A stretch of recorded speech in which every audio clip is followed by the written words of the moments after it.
تو ہم یہ کہنا چاہ رہے تھے، اصل بات دور نکل گئی ہے کہ حضرت علی رضی اللہ تعالیٰ عنہ نے خلافت کو ہاتھ میں لیا مگر وہ نظام مرتب نہ ہو سکا۔ 4 سال کی خلافت چلا کر دنیا سے چلے گئے، یہاں تک کہ حضرت حسن رضی اللہ تعالیٰ عنہ نے باغ ڈور سنبھالی خلافت کی، لیکن حضرت امیر معاویہ رضی اللہ تعالیٰ عنہ کے ساتھ انہوں نے صلح کر لیا۔ حالات ایسے بنے ہوئے تھے۔ اس کے بعد آپ دیکھ لیں خلفائے جو ہے بنو امیہ کا دور ہو یا خاص طور پہ خلفائے بنو عباسیہ کا دور ہو، ان ادوار میں ان کے زمانے خلافت میں جب بھی سادات نے قدم بڑھایا تو بظاہر ان کو پنپنے نہیں دیا گیا۔ حضرت حسین کو دیکھیے آپ، اپنے خاندان والوں کے ساتھ اور اپنے رفقا کے ساتھ جا کر میدان کربلا میں شہید ہو جاتے ہیں۔ وہ بھی اسی نیت سے نکلے تھے کہ اس نظام کو اپنے ہاتھ میں لے کر اب بالکل اسی اعلیٰ طریق نبوہ، جو نبوت کا جو طریقہ ہے اسی پہ خلافت کو چلایا جائے، کامیابی نہیں مل سکی۔ اسی طریقے سے خلفائے عباسیہ کے زمانے میں بھی سادات میں سے بعض نکلے اس نیت سے۔ حضرت زید شہید کے بارے میں تو مشہور ہے، یہاں تک کہ جب وہ نکلے اس خلافت کے اس حکومت کے خلاف، حکومت عباسیہ کے خلاف، تو حضرت امام ابو حنیفہ نے کہا تھا حضرت زید شہید کے بارے میں، خروجہ خروج بدرن، حضرت زید کا اس وقت بغاوت تو کہنا غلط ہوگا اسے، حضرت زید کا اس وقت حکومت وقت کے خلاف نکلنا، میدان میں آنا، یہ ایسا ہی ہے جیسا کہ اللہ کے رسول صحابہ کے ساتھ میدان بدر میں نکلے تھے۔ امام صاحب رحمۃ اللہ علیہ کی سیاسی زندگی کو لوگ نہیں جانتے، بس یہ سمجھتے ہیں کہ وہ امام وقت تھے، مجتہد اعظم تھے۔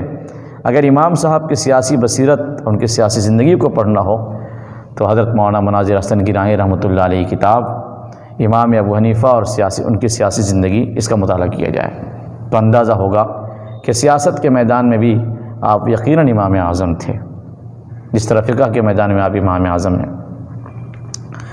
تو مولانا مناظر حسن گیلانی رحمۃ اللہ علیہ یہاں پہ نقطہ لکھتے ہیں اور فرماتے ہیں اسی کتاب کے اندر، جس کتاب کی میں نے یہ بات کی، اسی کتاب میں وہ لکھتے ہیں کہ سادات نے جب بھی حکومت و خلافت کو اپنے ہاتھ میں لینے کی کوشش کی تو ان کو پنپنے نہیں دیا گیا۔ یہ کیا معاملہ ہے؟ حضرت فرماتے ہیں کہ ایسا معلوم ہوتا ہے کہ من جانب اللہ ہی فیصلہ کیا گیا تھا، اللہ کا فیصلہ یہ تھا، اس لیے کہ وجہ یہ ہے نا کہ خلفائے راشدین کے بعد ذرا سا اور آگے چل کر جو کمیاں اس کے اندر آئی تھی، بعد میں آپ خلفائے بنو امیہ کو دیکھیں، حضرت امیر معاویہ رضی اللہ تعالیٰ عنہ کے بعد ان کے بیٹے یزید کو لے لیجئے، یزید کے بعد کے حکمرانوں کو آپ لے لیں، ایک دو کو چھوڑ دیں آپ، حضرت عمر بن عبدالعزیز جیسے لوگوں کو آپ اگر نکال دیں، ان کو سائڈ کر دیں، اس کے بعد باقیوں کا کیا حال تھا؟ یہ حکومت و خلافت کیا تھی؟ یہ اللہ کو ناراض کرنے کا ذریعہ۔ اس کو خلافت تو کہنا ہی مشکل ہے، اگرچہ خلیفہ وہ کہلاتے تھے مگر ان کو بادشاہ کہا جائے زیادہ بہتر ہوگا، حدیث پاک میں بھی بادشاہدی کہا گیا ہے۔ تو یہ جو ہے نا، یہ حکومت یہ اللہ کو ناراض کرنے کا ذریعہ بن جایا کرتی تھی، اور اس حکومت میں آنے والے لوگ کیا ہوتے تھے؟ خائن، بددیانت، جھوٹے، فریبی، غدار، ظالم، یہ وہ چیزیں ہیں جو ان حکمرانوں کے ساتھ لگ جایا کرتی تھی، یہ چیزیں ان کے اندر پیدا ہو جایا کرتی تھی۔ اللہ نے یہ نہ چاہا کہ جن لوگوں کی رگوں میں پیغمبر کا، میرے حبیب کا خون دوڑ رہا ہو، اس نسل کو، اپنے پیغمبر کی نسل کو اس گندگی میں لایا جائے، اللہ کو غالباً یہ منظور نہیں تھا۔ اس لیے جب بھی انہوں نے آنے کی کوشش کی یہ آ نہ سکے، اور حالات ایسے بن گئے کہ ان کو اپنی جان دینی پڑی اللہ کے راستے میں، یا تھک ہار کر بیٹھ جانا پڑا۔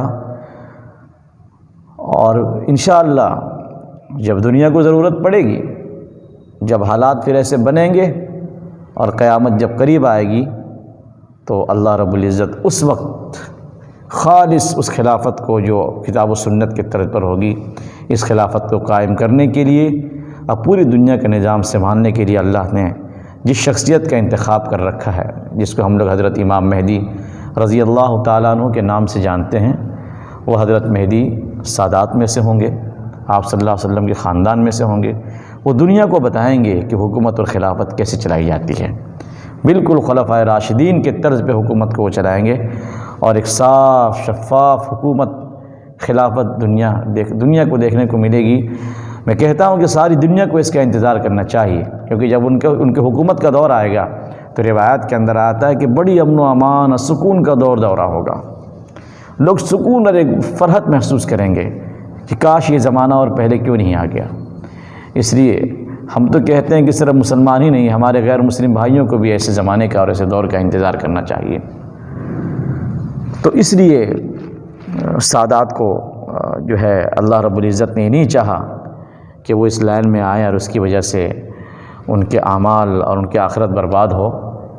اللہ کو کام لینا تھا تو سادات کے ذریعے اللہ نے دوسرے انداز سے کام لیا۔